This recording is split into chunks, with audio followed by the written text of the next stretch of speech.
Թերում ես կարող եք հետևել Հայելի Ակումբ եւ Անժելա Թովմասյան YouTube-յան էջերով։ Իմ հյուրն է արտակարգ եւ լիազոր տեսփան Ջունիկ Աղաջանյանը։ Բարև ձեզ Տիկին Աղաջանյան։ Բարև ձեզ։ Շնորհակալ եմ հրավերն ընդունելու Ես եմ համար։ շնորհակալ։ Ընտրությունները ավարտվեցին, այսպես եթե կարելի այդպես ասել, հիմա բոլորիս հայացքը դեպի Սահմանադրական դատարան է։ Եթե ինչ-որ ասելիք ունեք ընտրությունների հետ կապված եւ նաեւ ինչ ակնկալիքներ Սահմանադրական դատարանից, խնդրեմ։ Ընտրությունները ավարտվեցին, բայց ընտրական գործընթացները ոչ եւ Սահմանադրական դատարանի ուրեմն քննությունը վիճարկվող ընտրությունների եւ նրանց արդյունքի հետ կապված բնական է եւ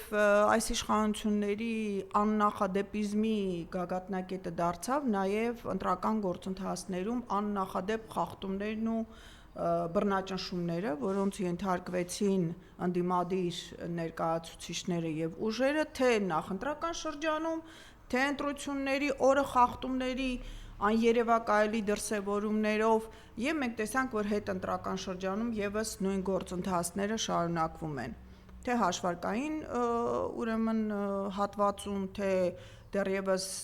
թվերի 10%-ը չհրապարակված լինելու պարագայում հաղթանակ հորդորջելու առումով եւ թե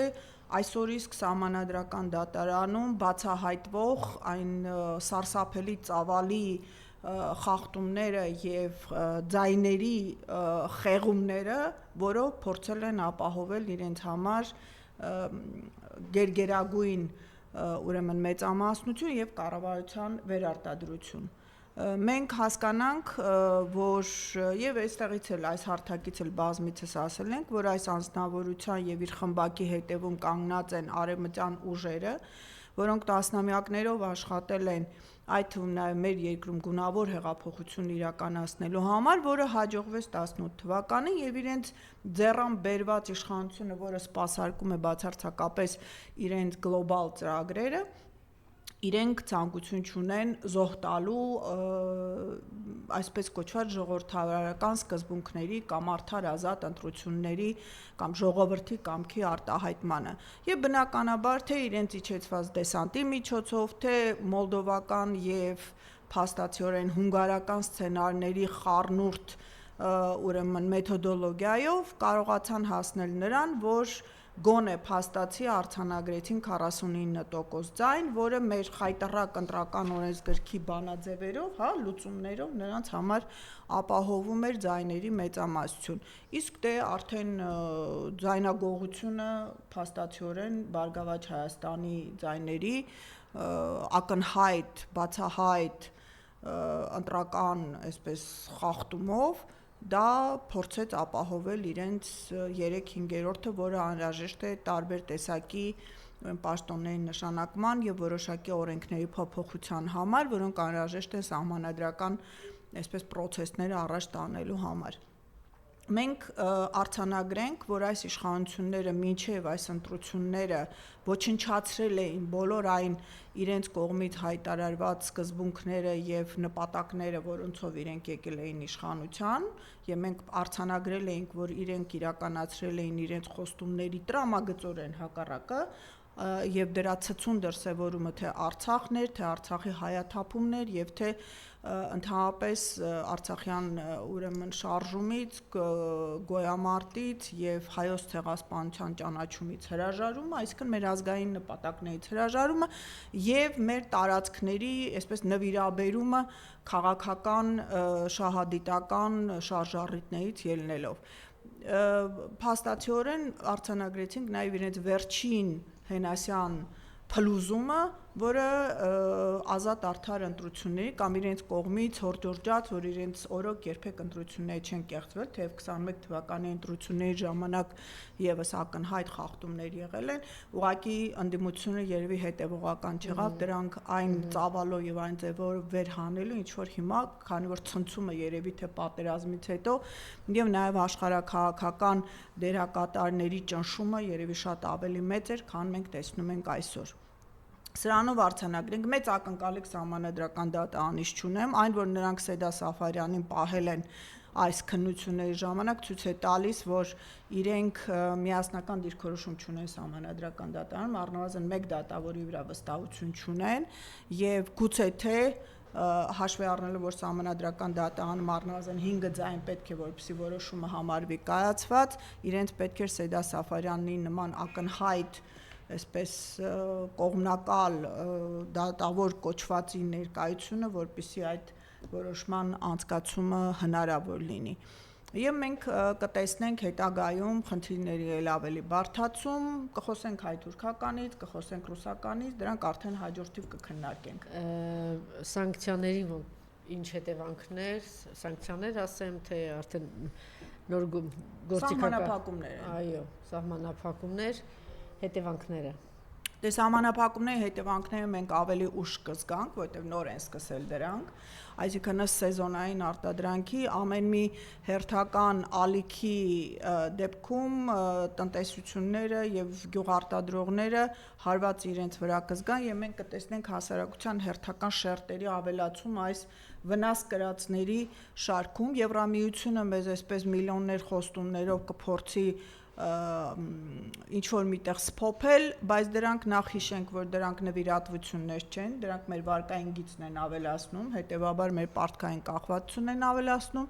դրանք ընդհանրապես ժամանակավոր սփոփանք են լինելու եւ երբևէ մենք չենք տեսնելու եվրոպական շուկաները ազատորեն բաց մեր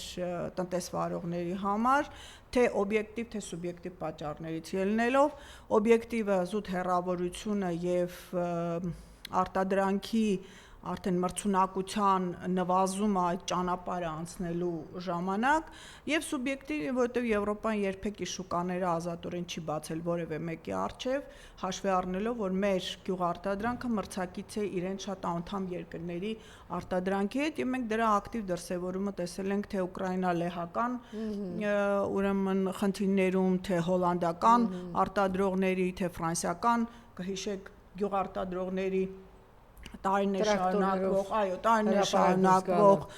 ցույցերը եւ դրսեւորումները, հետեւաբար իրենք որևէ կերպ ցանկություն չեն ունենա բարթացնելու իրենց արդեն իսկ հերհերուն դիրքերը եւ դրանով իսկ իբրև թե նվեր անելու մեզ։ Ես վստահ եմ, որ այդ իրենց բրուսելյան ղեկավարի այցի ժամանակ էլի հերթական գունավոր խոստումները մերոնց կտան, փորձելով ականջներին հաճո ինչ որ արտահայտություններ եւ ձայներ հնչեցնել, բայց իրականության մեջ դրանք դատարկ տակառի թակոցներ են, որոնք որևէ արդյունք չեն տալու։ Իսկ այցը այդ տիկնոջ հիմնականում ուղղված է Ադրբեջանի հետ հերթական գազային պայմանագրերի եւ պայմանների փոխանցման, ռուսական գազի, այսպես ասած, ադրբեջանականի անվան տակ փոխանցման, որովհետեւ ամբողջ եվրոպական գազային պահեստները արդեն դատարկվում են, ամերիկյանը խիստ թանկ է իրենց համար եւ այսօր Եվրոպան կանգնած է ուղղակի էներգետիկ ճգնաժամի առաջ, որին ավելացել է այս սարսափելի ամառային տապը, որին պատրաստ չէ Եվրոպան։ Այսինքն մենք տեսնում ենք բազմավեկտոր հարվածներ եվրոպական տնտեսությանը։ Իհարկե ես որոշակի կասկածներ ունեմ այս բնակլիմայական պայմանների խիստ անհասկանալի այս վայրվերումների առումով, բայց դրա մասին երևի թե մենք որոշ ժամանակ հետո հենց բուն մասնագետներից կլսենք, թե որտեղ է այդտեղ մարդկային միջամտությունը եւ ինչ դերակատարում ունի։ Ինչու ընտրություններից հետո, թե հաղթել է ընտրություններում Նիկոլ Փաշինյանը, ընտրեց այս ճանապարհը, դեռ կծեփեմ, ձերբակալեմ, բոմժ կդարձնեմ առաջնորդներին եւ այլն, ինչու։ Գիտեք, այդ խմբակի եւ իրենց տերերի այսպես ուղեղային դրվածքի մեջ կա, որ իրենք եթե սպառնալիքներ շարունակեն հնչեցնել եւ ախի մթնոլորտը պահել, ապա թույլ չեն տա ամբողջության ալիքը բարձրանա։ Այսինքն մտայնությունը դա էր, որպեսզի թույլ չտան թե ընտրություններից հետո այդ ընդվզումը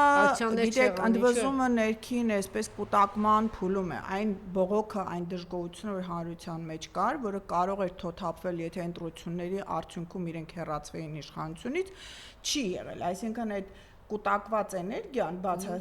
իրենց հանդեպ բացասական եւ իրենց տերերի հանդեպ բացասական էներգիան դեռ կա, գոյություն ունի եւ պատահական չի, որ այդ անձնավորությունը անդադ փորձում է սադրել փողոցային ինչ-որ մի պայքար, որտեղ փողոցային պայքարը իրենք ներկայացնելու են հեղաշրջման փորձի տեսքով եւ հեշտացվելու է իրենց գործը ղեկավարներին այսպես գլխատելու, այսինքն շարժումները, դաշինքները, կուսակցությունները գլխատելու միջոցով ամլացնելու դաշտը։ Իրենց ժամանակավոր ամլացում է պետք, որպեսզի այդ թուրք-ադրբեջանական եւ պահանջները կատարեն, որ թե սահմանադրության փոփոխության ժամանակ համախմբում չլինի, թե եկեղեցու դեմ արշավի ժամանակ համախմբում չլինի, եւ այդ սպառնալիքները հենց դրա հետ կապված քաղաքականության շարունակման մտան։ Մի կողմից վախեցնելու, որպիսի ընտրության արդյունքները վիճարկելու ցանկություն չլինի, թե իրավական թե փողոցային, այլ ուղղակի զուտ այդ վախի մթնոլորտի արդյունքում կամ հուսահատության, հուսախաբության մթնոլորտի արդյունքում դա այսպես այս կնայք կոպիտ բառանց թքած ունենալու ինչ որ տրամադրություն ստեղծելու եւ թե մյուս կողմից էլ հնարավորություն ստեղծելու իր համար քաղաքական էլիտային ընդդիմության մեջտեղից վերացնելու եւ դրանով շարժումները գլխատելու համար։ Կարծում եմ ոչ նա չի ստացվելու։ Սահմանադրական դատարանի թե լսումները, թե որոշումը եւս մի այսպես ծանր քար են լինելու այս իշխանությունների հեղինակությանը, արդեն գոյություն չունեցող լեգիտիմությանը, որտեղ այդ լեգիտիմությունը այլևս վերացած է։ Ընտրության օրով եւ նրա գործողություններով այդ լեգիտիմության հույսը անգամ, նշույլն անգամ արդեն չեզոքացված է, անկախ նրանից թե նրանք քանի падգամավոր կունենան եւ ինչ հռետորաբանությամբ ազգային ժողովում հանդես կգան։ Թե այդ լեգիտիմությունը ոչ միայն դրսում, այլ մեզ մոտ արդեն հանրության շրջանում չկա, իսկ դրսում իրենք վաղուց գիտեին, թե ում հետ գործ ունեն, ում են բերել եւ ինչպիսի լծակներով վրան կարող են ազդել։ Եվ այս պարագայում մենք կտեսնենք այդ սահմանափակումների շարունակություն, դրա տնտեսական հետևանքների գնալով ծանրացում մեր ժողովրդի ճիտին եւ այս պարագայում մենք երևի այդ վնասները, հարվածները եւ տոկոսները աշնանը կհաշվենք, հոկտեմբեր-նոյեմբեր ամիսներին մեր ամբողջ բնակչությունը ուղղակի ոռնալու է այն վնասից, որ կրել է իր ուրեմն ընտրած ղեկավարության վարած քաղաքականության արդյունքում։ Հիմա Ռուսաստանի Դաշնությունից շատ կոնկրետ անձնավորված հայտարարություններ են լսում, օրինակ Մեդվեդևը կոնկրետ Ծառուկյանի մասին խոսեց։ Ինչու՞։ Ինչ է փոխվել։ Գիտեք, ինձ թվում է իրենք այսպես ինչ որ մի փրկողակ են նետում այս իշխանություններին, որպեսզի իրենց հնարավորություն տան քիչ թե շատ մի քիչ հարաբերությունները շտկելու, այո, որովհետև վիճակը իրոք ծանր է լինելու։ Եվ այս պարագայում իրենք ուղղակի բացատրում են, որ գոնե այդ կերպ դուք հնարավորություն կունենաք ինչ որ միտեղ այսպես մուտքի հնարավորություն պահեք, բացի ֆորմալ հանդիպումներին մասնակցելուց, որը գալու գնալու են, նստելու են, ելույթ ունեն, այսինքն երկկողմ հարաբերություններ կամ որևէ մակարդակի մասին խոսք չունի։ Իսկ դա ինչ որ միտեղ կարող է դուռը այսպես մի փոքր բացելու հնարավորություն տալ իրենց, բայց ես չեմ կարծում, որ այս իշխանությունները կգնան այդ քայլին, որովհետև նույն արևմուտքի համար իրենց պետք է այս իշխանությունների այդ որոշումների կայացման լծակները եւ անհրաժեշտության դեպքում տարբեր կոմպրոմատների հիման վրա հնարավոր падգամավորների ինչ են ասում, ձայնագողություն, падգամավորների մանդատագողության արդյունքում իրենց համար անհրաժեշտ 2/3 ձայների ապահովումը եւ ամենակարևորը սա այն խզումներ, որին երանի էր տալիս արևմուտքը, որը դուռ կբացի ռուսական տնտեսական ներկայության այստեղ ուրեմն սահմանափակման, ռազմական բազայի դուրսբերման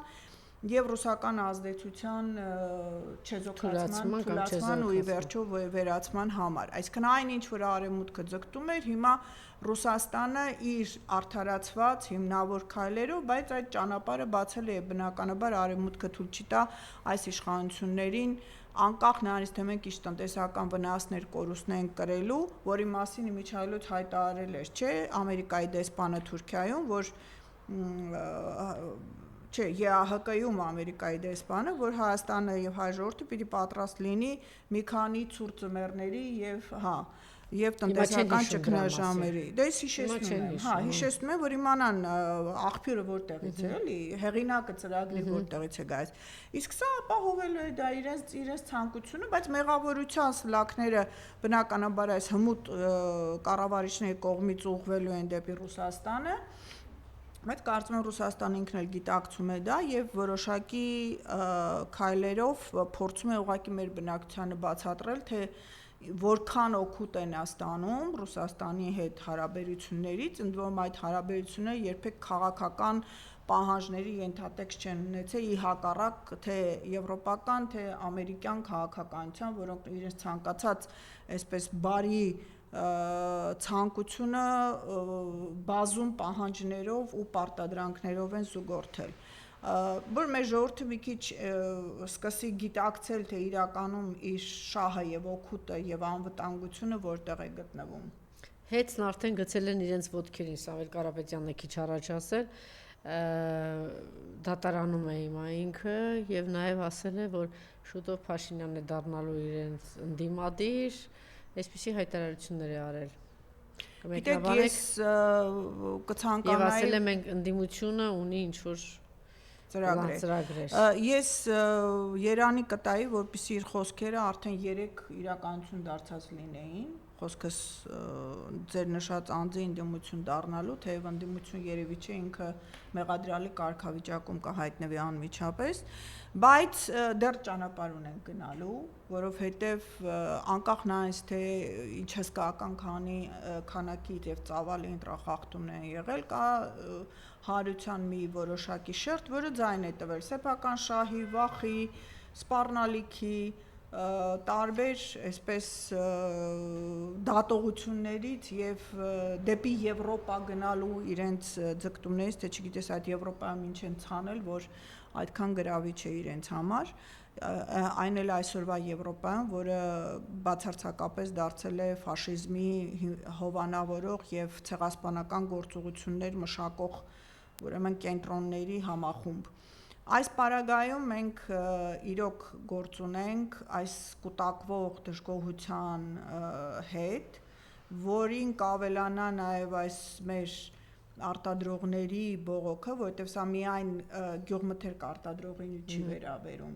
սա վերաբերում է եւ արտադրողին, եւ փաթեթավորողին, եւ արտահանողին, եւ փոխադրում իրականացնողին, այսինքն սա մի շղթա է, որը ամբողջ հանրության վրա ազդեցություն է ունենալու, գյուղմթերքի որոշ մասը իհարկե կեժանանա, թեև առանձնապես նենց որոշ հատվածներում գների տարբերություն շատ չի զգացվում, կամ գրեթե չի զգացվում, բայց դրա փոխարեն ավելանալու են մյուս ծախսերը, որտեղ բեռնափոխադրողը եթե իր եկամուտը չի ստանում, ինքը ավելացնում է իր առկա փոխադրումների վրա ծախսերը, նույնը վերաբերում է մնացածին։ Այսինքն մենք տեսնելու ենք մի սարսափելի իրոք ճգնաժամային իրավիճակի աստիճանական խորացում, եւ եթե իրենք հույս ունեն, որ պետք է Հունաստանի, Թուրքիայի կամ մերձբալթյան երկրներով փակել ռուսական շուկան, ուրեմն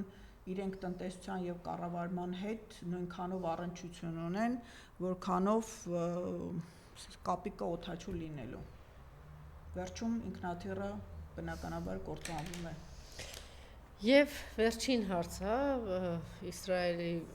կառավարությունը ընդունեց, հիմա հարցը ուղարկվել է ցեղասպանության ընդունման հարցը ուղարկվելու է Կնեսեթ, գիտենք, որ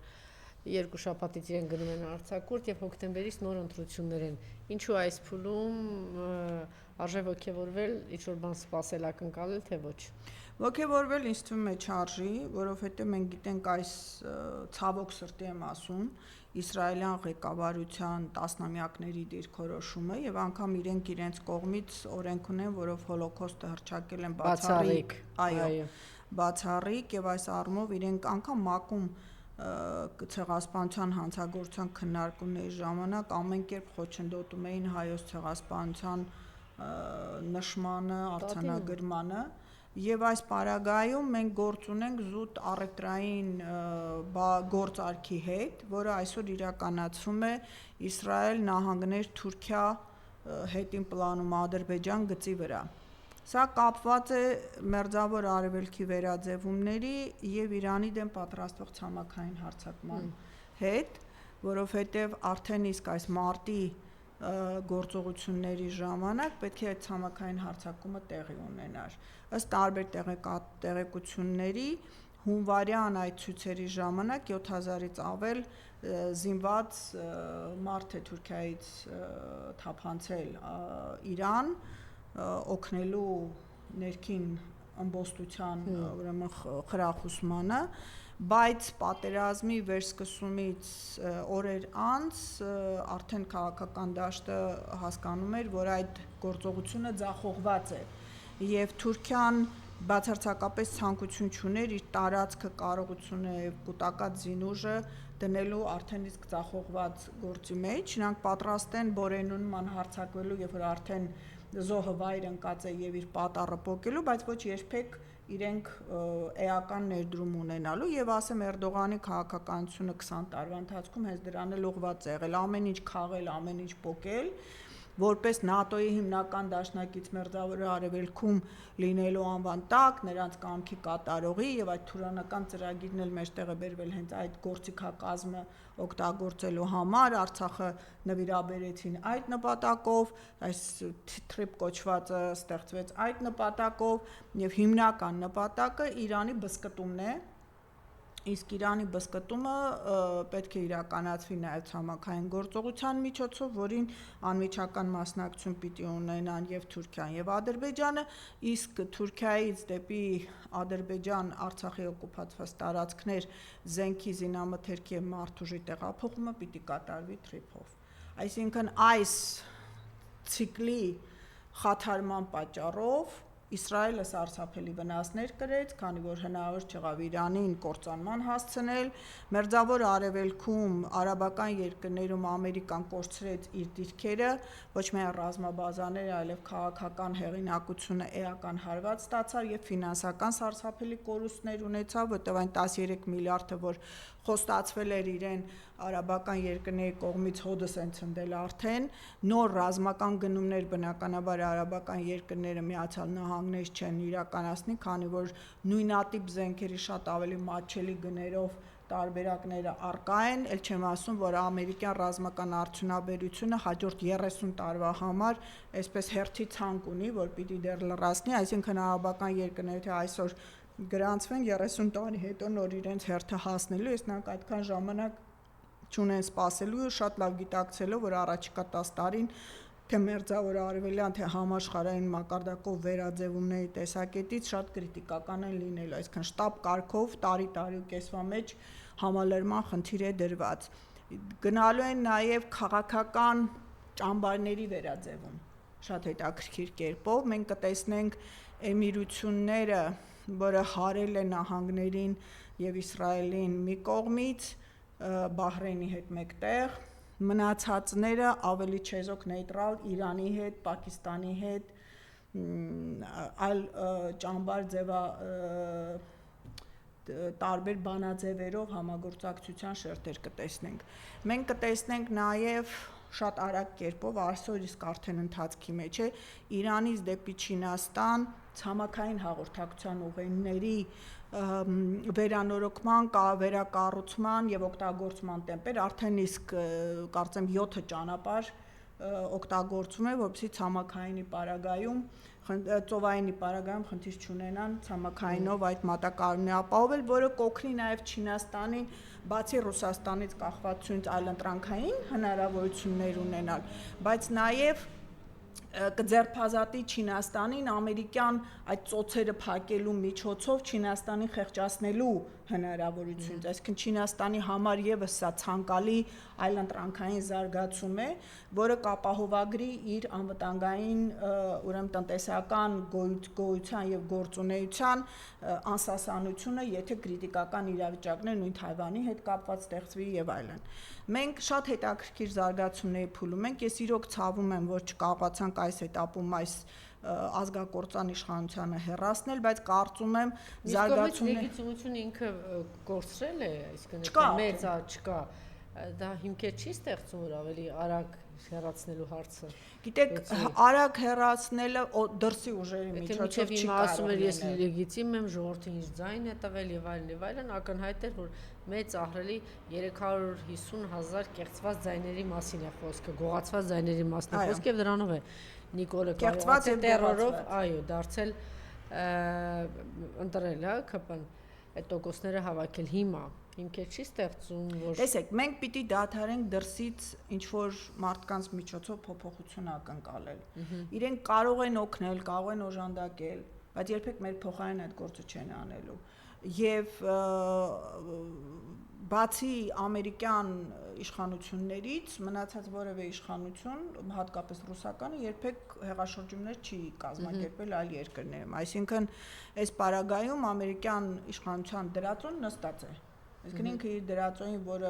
որի վրա վստահ է եւ գիտի, որ նա ուղղակի փախնելու տեղ չունի եւ իր հանձնառությունը պիտի կատարի, այս պարագայում նա փոխելը բարդ է։ Իրենք կուզեին փոխել, իրենք տարիներ շարունակ փորձում են այլ տեխնացու գտնել գոնե հանրային լարվածությունը թույլատնելու համար, բայց չի ստացվում, որովհետեւ մնացածը երևի այդ աստիճան առանց իզմերի չեն, որքան իրենք կցանկանային ունենալ եւ որին գտել են այս պարագայում։ Եվ նաեւ այս անձնավորությունը եւ իր շրջապատի մի քանի հոգին թուրքական աջակցությունն է վայելում եւ թուրքականի միջոցով նաեւ Ալիևի, այսպես ասած, թևոթիկունքը ունեն, իսկ դա չի կարող երաշխավորվել իր թիմի մնացած անդամների համար։ Այսինքն այնտեղ մի քանի հոգի կա։ Եվ դա թիմը հասկանում է։ Իսկ թվում է թիմը հիմա,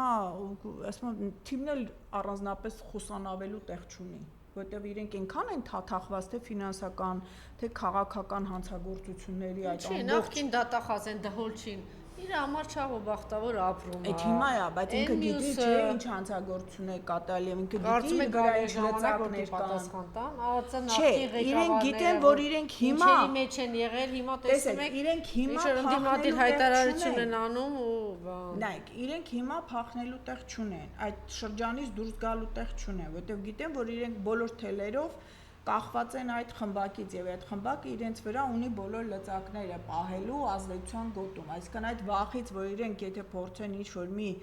ճիշտ քայլ անել իրենց գլխին դագանակը իջնելու է, իրենց ստիպում է մնալ անկախ նայեցնանք որքանով են հասկանում իրավիճակի սարսափելի եւ աղետալ լինելը, թե իրենց, թե պետության ու ազգի համար։ Ուղղակի իրենց մորթային շահերից իրենք դեռ այդ ստիպված, ինչպես ասում են, համահանցակից լինելով մնում են նույն խմբակի շրջանակներում։ Շնորհակալություն։ Ես եմ շնորհակալ։